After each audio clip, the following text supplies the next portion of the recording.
안녕하세요 여러분. 오늘은 한자어 개에 대해서 하겠습니다. 자, 개자들입니다. 슬래시는 어원이 서로 다른 글자들이라고 그랬죠. 다 개자인데 특히 요 아들 자가 들어간 것은 아들로 연결된이라는 뜻이기 때문에 이건 손자입니다. 음은 개가 아니라 손으로 바뀐다는 점. 이 개자는 밭전자에 낄 개자입니다. 즉 이웃 밭과 사이에 끼어 있는 지점, 즉 경계, 땅의 경계라는 뜻이죠. 지경계. 그래서 세계, 정치는 정계, 그 다음 공무원들 관계, 그 다음 재벌들 재계, 이렇게 되는데 이것과 이것이 서로 붙어버리면, 유착되면, 서로의 이익을 공유하면 그것이 정경유착이죠. 그래서 이 정경유착이라고 하는 것은 그 자본주의 사회에서 일반적으로 나타나는 문제인데 특히 한국의 경우에는 언론까지도 여기에 가세해서 정경언 유착이 되는, 그래서 국민들의 그 여론이 왜곡되는 이런 문제가 있습니다. 그 다음 종교계가 있죠. 그리고 불교에서는 경계란 말이 있는데 이것은 인과응보의 이치에 따라서 스스로 받는 그러한 업보, 이것을 경계라고 합니다. 그 다음 이것은 멋진 신세계라는 소설의 그 책 표지인데 브레이브 뉴 월드죠. 근데 사실은 멋진 신세계가 아니라 그 1984년과 함께 대표적인 디스토피아의 세계를 그린 소설입니다. 즉 유토피아가 아니라 디스토피아의 세계, 기계가 유전자가 과학이 인간을 지배하는 이런 시대이죠. 그래서 이 멋진 신세계에서는 단어적 표현입니다. 얼마나 그것이 무서운 세계인지, 얼마나 비참한 세계인지를 단어적으로 표현한 것인데 이 인간이 수정될 때부터 계급을 정하는 거죠. 그래가지고 그거에 맞는 역할에 최적화되도록 어릴 때부터 자극을 주고 훈련을 시킵니다. 그러면서 그것이 행복이라고 느끼게 만드는 거죠. 그러니까 아이는 태어나는 것이 아니라 생산되는 것이고 행복 역시 주입되는 행복인 겁니다. 그러한 사회가 멋진 신세계입니다. 그 다음 음악에서는 계면조라는 게 있는데 이것은 국악에서 슬프고 애타는 곡조를 얘기하는 건데 서양식으로 얘기하면 단조입니다. 단조. 근데 사실은 우리나라의 음악은 그 단조냐 장조냐의 문제가 아니라 빨리 부르면 이게 장조가 되고 느리게 부르면 단조가 되는 그런 성격을 갖고 있습니다.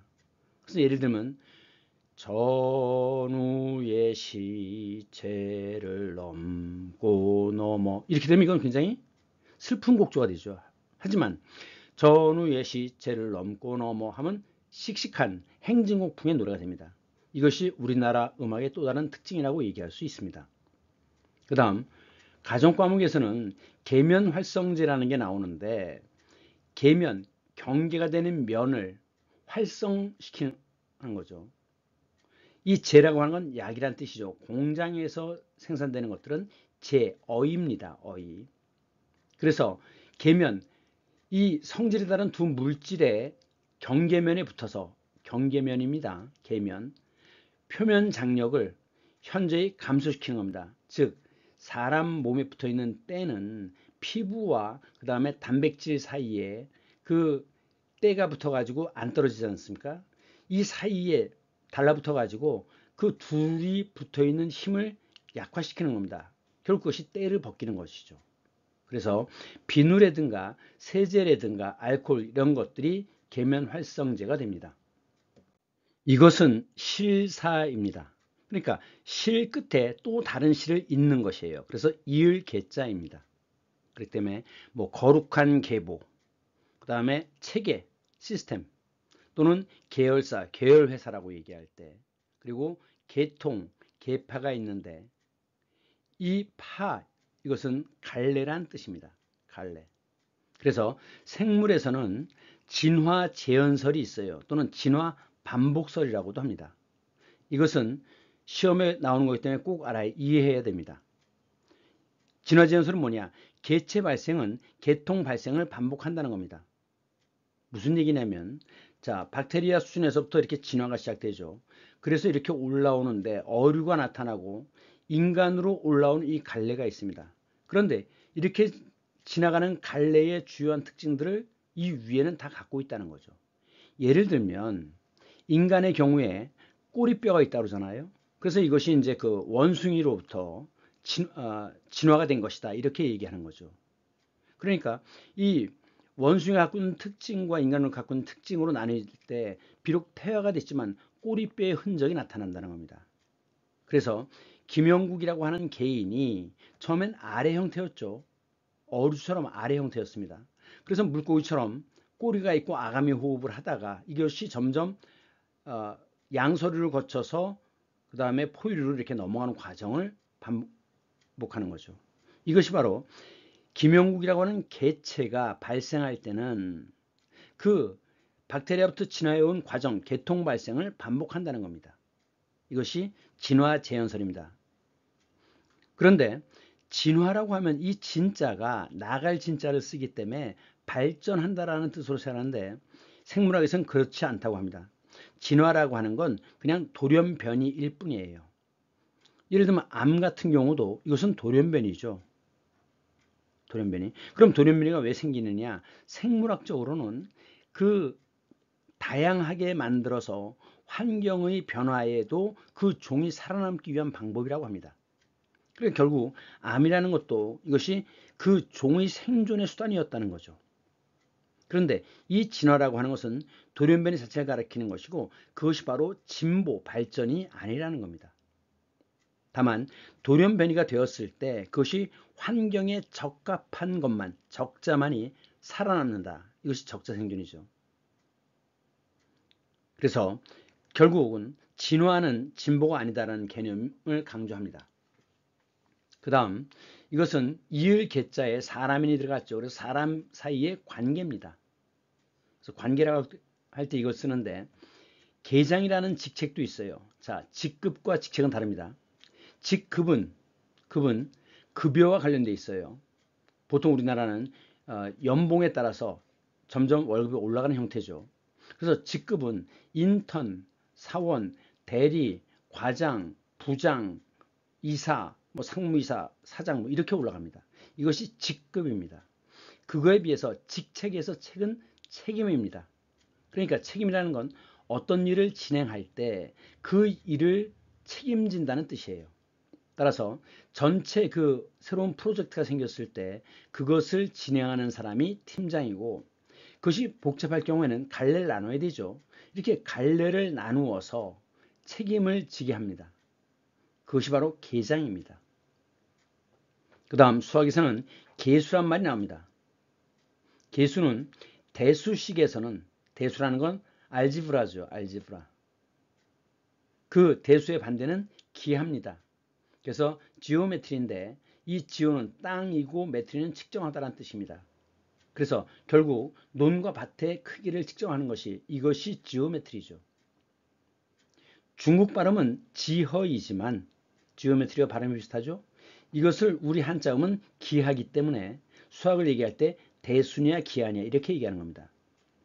이 한자의 뜻으로 얘기하면 기는 몇, 두세 개를 얘기하죠. 하, 어찌란 뜻인데 그럼 기하가 몇 어찌냐? 아니죠. 뜻과는 관계없이 소리만 빌려서 쓴 것입니다. 이런 것을 육소의 원리 중에 가차라고 하는 거죠. 어쨌든 이 대수식에서 문자가 아닌 숫자를 2, 5, 3 이런 것들을 계수라고 합니다. 그런데 중요한 것은 2x-5x-3 이퀄 0일 때 방정식이라고 얘기하죠. 방정식은 뭐냐? 등호로 식이 연결될 때 방정식입니다. 그러면 이 방정식은 결국 뭘 하고자 하는 거냐? x값을 구하는 거예요. 이 1x의 값을 근이라고도 하고 해라고도 하죠. 그 다음 부등식이라는 것은 등호가 아니라 부등호가 들어갔을 때 이것을 부등식이라고 합니다. 그 다음은 지킬 개자입니다. 요것은 창이고 이것은 두 손입니다. 그러니까 창을 두 손으로 잡고 지키는 거예요. 그래서 경계한다라고 할 때 경은 존경한 경자에 말씀원이 들어가죠. 그러니까 조심해라 라고 말로 하는 겁니다. 그래서 경계한다라고 하죠. 그 다음에 계엄령이 있는데 이 계엄령이라고 할 때 령은 명령입니다. 그래서 군대가 사법권과 행정권을 행사하는 것, 이것이 계엄령입니다. 그 다음 계율이 있죠. 지켜야 될 것, 율, 법. 그래서 지켜야 될 규칙, 이것이 계율인데 기독교는 10계가 있죠. 10가지 계율이 있습니다. 모세의 10계가 있죠. 그 다음 가르쳐서 지키도록 하는 것, 이것이 훈계입니다. 훈계, 가르칠 훈자죠. 일벌백계, 한 사람을 벌을 줌으로써 100사람을 지키도록 만든다. 그래서 말하자면 시범 케이스로 본을 보여서 다른 사람이 그런 행동을 하지 못하도록 만든다는 거죠. 이것이 일벌백계입니다. 그 다음 계고장이라고 하는데 계고라는 것은 행정기관에서 의무를 이행하라고 촉구하는 장, 글에 쓴 종이가 장이죠. 이것을 계고장이라고 합니다. 나무목이 들어가면은 배틀처럼 굉장히 복잡한 구조로 되어 있죠. 그래서 이렇게 복잡한 구조로 되어 있는 것이 기계입니다. 그래서 비행기, 부품이 굉장히 많이 들어가죠. 비행기의 순 우리말이 뭐라고 그랬죠? 날틀. 컴퓨터는 계산하는 거였죠. 계산기였습니다. 그래서 샘틀 이렇게 얘기한다고 했어요. 그리고 그 기계는 이렇게 두 가지로 쓰는데 이 복잡한 것은 동력을 이용해서 움직일 때는 기계라고 하고 동력을 이용하지 않을 때 간단한 단순한 것일 때는 이 그릇 기자를 씁니다. 그 다음 이것은 세말 셈자인데 자 이건 열십자죠. 5과 10이라고 하는 숫자는 어떻게 된 거냐면 자 한쪽 손가락을 접습니다. 하나 둘 셋 넷 마지막에 닫죠. 그래서 5입니다. 다시 그 손을 펴요. 6, 7, 8, 9, 10의 손바닥을 다시 열죠.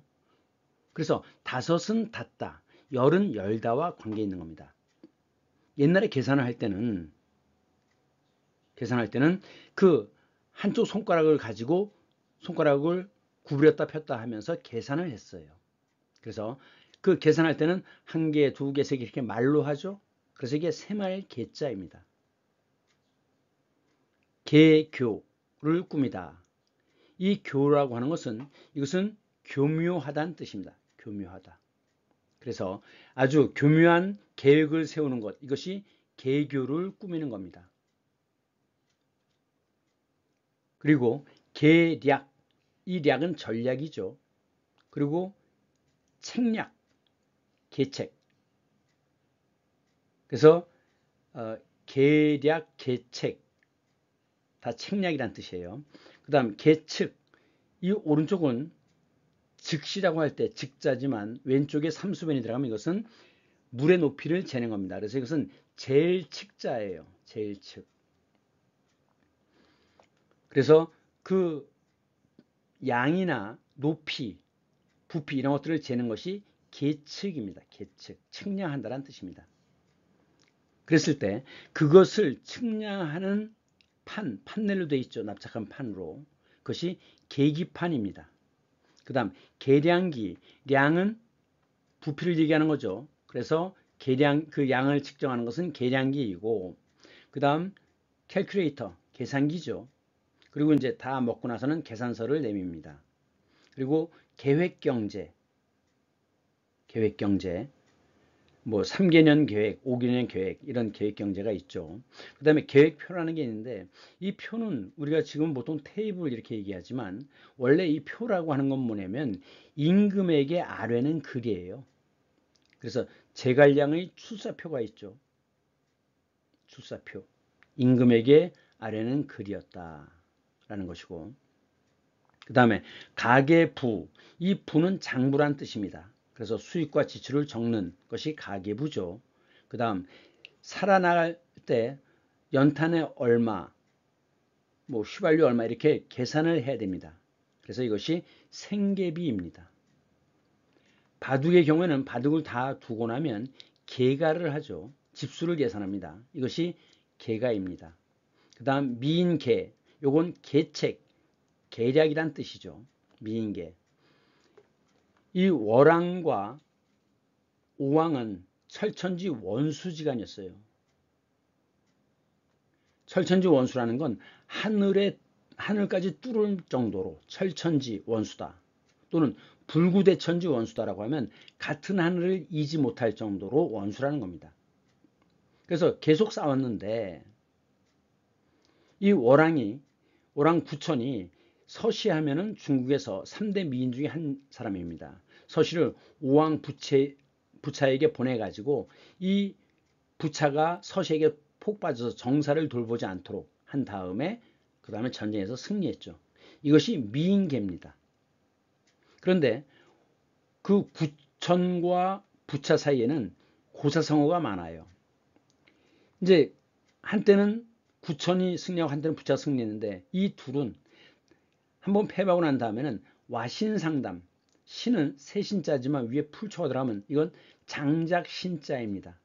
와는 와룡선생처럼 누울와자예요. 누울와자. 와병이라고 하죠. 누워있는 병. 그래서 장작더미 위에 눕고 그러면 그 가지가 튀어나와 가지고 몸을 찌르죠. 제대로 잘 수가 없습니다. 그 다음 그 원수를 잊지 않기 위해서 상담, 담은 쓸개 담자예요. 곰의 쓸개를 웅담이라고 하죠. 그리고 용기는 이 쓸개에서 나옵니다. 그래서 그 용기를 담력이라고 합니다. 상은 맛볼 상자예요. 그래서 쓸개 맛을 보면서 원수를 잊지 않았다. 이것이 와신상담입니다. 그런데 그 오나라와 월나라가 같은 배를 탔어요. 원수지간인데 같은 운명에 처한 거죠. 이것을 오월동주라고 합니다. 그 다음 회계라고 하는 것은 계산하는 것을 다 모으는 것이 회계입니다. 그래서 한 달마다 한 번씩 또는 분기마다 반기마다 연마다 회계를 결산을 하죠. 그 다음 작은 합계는 소계, 그 다음에 전체는 합계인데 전체라는 걸 특히 강조할 때는 총계란 말을 씁니다. 총계. 그 다음 계상이라고 하는 건 뭐냐면 기업에서 발생하는 거래를 구체적으로 계산하기 위해서 설정한 단위가 계상이에요. 계상. 그 다음에 예금할 때는 계좌라고 얘기하는데 몇십 년 전에는 이 계좌를 구자라고 했습니다. 한 구자, 두 구자 이런 표현을 썼어요. 그리고 계정이 있는데 계정은 대차, 대조표 계정처럼 이 항목을 나누어서 차변, 대변. 그래서 이제 뭐 자산 계정, 부채 계정, 자본 계정, 자산이 얼마고 부채가 얼마고 이런 걸 따지는 것. 그래서 세부 단위로 설정한 단위, 이것이 계정입니다. 이것은 노비해자입니다. 이것은 손이고 실로 묶어서 큰 대자 이건 사람의 몸이에요. 그러니까 노비를 실로 묶어서 손으로 끌고 간다는 뜻입니다. 그래서 해자이지만 여기서는 계로 음이 바뀝니다. 삼수민이 들어가면 신의 계자예요. 계곡이라고 할 때 이 시내에는 물이 흐르는 곳이죠. 그런데 곡은 물이 흐르지 않는 곳입니다. 그래서 그 산에 이렇게 골짜기가 있을 때 골짜기에 물이 흐르면 계곡, 물이 흐르지 않으면 곡입니다. 그 다음 퇴계할 때도 이거 쓰는데 퇴계. 이 퇴계는 이황 1546년에 낙향에서 그 낙동강 상류에 있는 토계라고 하는 곳에 암자를 지었고 거기서 공부를 했는데 그 토계의 음과 비슷한 퇴계를 자기의 호로 삼았다고 합니다. 1548년에 단양 군수가 된 다음에 풍기군수로 되는데 이 전임 풍기군수 주세붕이 그 백운동 서원을 만들었어요. 지금도 가보면 그 바위에 백운동 서원이라고 글씨가 새겨져 있습니다. 그랬는데 이 이황이 그 주세붕의 백운동 서원을 사액서원으로 해주십시오라고 주청을 했어요. 주청이라는 것은 임금에게 청원을 하는 것입니다. 그래서 백운동 서원이 사액서원이 돼서 이름을 소수서원으로 바꿨는데, 사액이라고 할 때 이 사는 임금이 내리는 것이 사입니다. 보통 우리가 사약이라고 하면 이것은 그 죽을 사자라고 하는데 그렇지 않아요. 임금이 내린 약이 사약입니다. 이 사약은 그 부자와 인삼을 섞은 건데, 하나는 음이 되게 강하고 하나는 양이 되게 강해서 그것이 창자에 들어가면 환장해서 창자가 꼬여서 죽는다고 해요. 이것이 사약입니다. 그 다음 액은 이마 액자인데 이건 현판이란 뜻이에요. 그럼 현판을 내린다는 건 뭐냐? 그것을 운영하기 위한 재원을 준다는 거죠. 땅을 주고 노비를 주는 것입니다. 이것이 사액서원이에요. 그래서 소수서원은 우리나라 최초의 사액서원이죠. 그러면 서원과 서당은 어떻게 다르냐? 초등 과정이 서당입니다. 대학 과정이면 서원이죠. 그래서 이건 지금으로 얘기하면 사립대가 되는 것이고, 그 다음 공립대학은 향교가 있습니다. 향교. 그리고 국립대학은 한해하게 성균관이 있었죠. 이렇게 초등교육과 고등교육으로 나뉘는 겁니다. 그 다음 서울에 청계천이 있죠. 원래 이 물은 되게 맑았는데 인왕산 쪽에서부터 흘러나오는 물이었습니다. 그것이 이제 완전히 똥물이 됐다가 지금은 청계천 그 물을 수돗물을 끓여들여 가지고 이 시내를 흐르도록 만들었습니다. 그 다음에 벽계수는 청산리 벽계수야 수위감을 자랑마라, 황진이의 시조죠. 그래서 이 벽계수라고 하는 건 어떤 남자의 호예요. 그런데 청산리에 있는 푸른 시냇물아라고도 얘기하죠. 그럼 여기서는 두 가지의 뜻을 갖고 있거든요. 황진이의 시조에서는 두 가지 뜻이 있습니다. 그래서 이것을 중의법이라고 얘기합니다. 그 다음 이것은 닭개자인데, 닭도 역시 날지 못하지만 새의 종류죠. 닭개자입니다. 원래 글자는 이렇게 생겼죠. 그랬는데 여기에 요 날개 모습이 이렇게 바뀝니다. 그래서 이게 들어가면 이것은 새추자입니다. 새추. 날개 모양입니다. 새추. 근데 여기 손이 들어가면 손으로 밀다란 뜻이에요. 그래서 밀추, 추진한다. 그 다음 나무에 들어가면 굵은 몽둥이입니다. 몽둥이추. 그래서 요추, 흉추 이렇게 얘기하죠. 그 다음 쇠금이 들어가면 이것은 송곳추자입니다. 송곳. 그러니까 송곳 하나 세운다. 송곳을 세우는 게 입추예요. 그래서 송곳 하나 세울 만한 여지, 남는 땅이 없다. 입추의 여지가 없다. 완전히 빼곡할 때 입추의 여지가 없다. 이렇게 얘기하는 거죠. 그 다음 이 개간이라는 게 있는데, 이 간은 가늠하다라는 뜻이죠.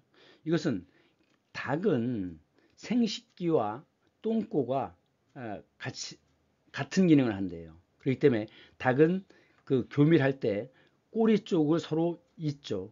그래서 그 꼬리 밑자를 써서 교미라고도 합니다. 그 다음 계란, 알란자죠. 근데 이제 계란하면 닭의 알, 줄여서 숭리말로는 달걀이죠. 닭의 알, 달걀. 그랬는데 닭이라고 하면 늘 나오는 얘기가 계란이 먼저나 닭이 먼저나라고 얘기하는데, 그러면서 이게 불가지론이다. 무엇이 진리인지는 알 수 없다고 얘기하지만 아닙니다. 계란이죠. 계란이 먼저입니다. 닭이 갑자기 공룡으로 바뀌지 않잖아요. 그런데 그 알 속에서 돌연변이가 일어나서 그것이 태어나니까 새로운 게 태어나는 거죠.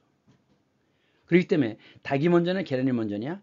계란이 먼저라는 게 학교를 다니는 사람들이 내려야 될 결론입니다. 그 다음 닭의 갈비뼈, 이것을 계륵이라고 하는데 이것은 조조의 이야기와 같습니다. 어떤 땅을 차지하고 싶은데 이게 차지하려고 보면 이제 노력은 많이 드는데 별로 이득이 없어요. 그러니까 닭갈비는 먹으려고 하니 먹을 게 없고 버리려고 하니까 좀 아깝죠. 그랬을 때 이것을 계륵이라고 합니다. 이 륵은 갈비뼈 륵자예요. 그래서 갈비뼈를 한자로는 늑골이라고 하죠. 그 다음에 이 계단인데 자, 중국 발음은 지단입니다. 이 단은 뭐냐? 단은 계란 노른자가 단이에요. 그래서 계란말이 할 때 계란 노른자만 깨가지고 노른자로 이렇게 붙이죠. 이렇게 말잖아요. 그것이 바로 계란의 노른자로 만든 거기 때문에 우리는 계단이라고 있지만 중국 발음은 지단입니다. 지단. 그래서 한국에서도 지금 그런 계란말이를 지단이라고 합니다. 그 다음 계림유사라고 하는데 이 계림은 기말지가 그 황금계자에서 이제 열어보니까 알이 나왔는데 그때 그 닭이 우는 소리가 들렸다는 거예요. 그래서 그 숲 이름이 계림입니다. 닭이 나타난 숲. 그런데 이것이 나중에는 신라를 가리키는 말이 됐죠. 이렇게 일부분으로 전체를 나타내는 수사법을 대유법이라고 합니다. 대유법. 그리고 계림은 결국 이제 우리나라를 가리키는데 우리나라를 가리키는 말은 또 있습니다. 청구. 우리나라 북부지방은 산악지대죠. 그래서 푸른 언덕, 산이 많다. 그런 얘기입니다. 그 다음 동쪽은 이것이 천둥이 치는 곳이다. 지는 천둥입니다. 천둥이 치는 곳. 그래서 진역이라고도 하고 그 다음 해동이라고도 합니다. 이 해는 서해란 뜻이 아니에요. 발해란 뜻입니다. 중국은 고대사회의 중국은 황하가 문명의 중심이었죠. 그 황하가 어디로 흘러들어가느냐? 발해로 흘러들어갑니다. 발해만으로. 그래서 그 발해의 동쪽이기 때문에 해동이라고 하는 겁니다. 그래서 해동인용이 나라샤 우리나라를 가리키는 말이죠. 그 다음에 인삼과 닭을 넣어 끓인 것 삼계탕이죠. 그 다음에 양양자는 위에 양양자 밑에 먹을식이 들어갔습니다. 그래서 이것은 키울 양자예요.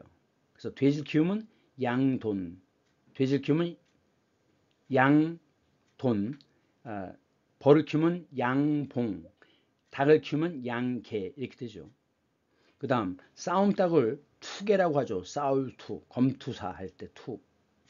그 다음 늙은 닭은 노개라고 하죠. 노개. 질기고 맛이 없다고 얘기해서 이제 노개라고 얘기하는데 그거에 비해서 영개란 말이 있습니다. 이 영개는 영은 YOUNG 영어예요. 개는 한자어고 결국 이제 영어와 한자어를 합해가지고 만든 말이 영개인데 이 영개는 석 달 정도 자란 중간 크기 어린 닭을 영개라고 합니다.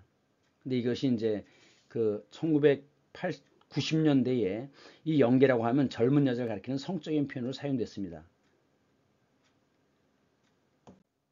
이 사진은 술탄 하니 캐러반 사라인데 현재 남아있는 사라이 중에 거의 가장 완벽한 게 아닌가라고 생각됩니다.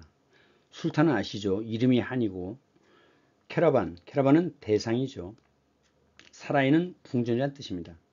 1229년에 세워졌는데 개축됐다고 그래요. 셀축 터키 최대의 캐러반 사라이다. 지금 왼쪽에 보시면 이렇게 안쪽으로 올라가죠. 이게 마치 계단처럼 되어 있습니다. 그리고 여기 제일 꼭대기가 보이죠. 이것이 바로 천국을 상징한다고 그래요. 그래서 결국 이것이 천국으로 오르는 계단이라는 뜻이라고 합니다. 그런데 이 각 지역의 통치자들은 세금을 받기 위해서 대상을 보호했죠. 그래갖고 낙타가 하루 걸을 수 있는 30km 거리마다 이 캐러반 사라이를 설치하고 무료로 숙식을 제공하고 그 캐러반들을 보호했습니다. 그래서 이 안에 들어가 보면 여러 개의 편의시설들을 갖고 있죠. 그리고 이제 저 안쪽 뒤쪽으로는 높은 지붕이 있어서 낙타를 타고 안쪽까지 들어갈 수 있으며 그 뜰 가운데는 2층 구조의 작은 모스크가 있어서 예배를 드릴 수 있도록 하고 있습니다. 이 사진은 다음 시간에 보여드리겠습니다. 자, 오늘은 여기까지 하겠습니다. 수고하셨습니다.